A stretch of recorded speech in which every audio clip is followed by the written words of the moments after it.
Llavors, participació. Participació és el fet d'involucrar-se en qualsevol tipus d'activitat o projecte per incidir en la presa de decisions de la institució. La participació exigeix compartir informació.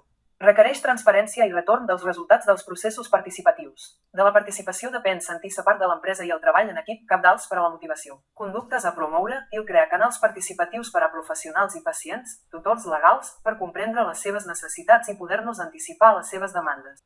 Fomentar la representativitat dels col·lectius implicats en els processos participatius a l'hora d'aplicar canvis o innovacions. Disposar de la informació necessària prèvia a la presa de decisions. Fer el seguiment i implantació de les decisions preses en els processos participatius. Fent visibles les seves repercussions al llarg del temps. Reconèixer la participació en la delegació de les responsabilitats. Gestionar les expectatives dels grups d'interès, pacients, professionals, proveïdors, universitats, amb el desenvolupament de mecanismes de participació i diàleg.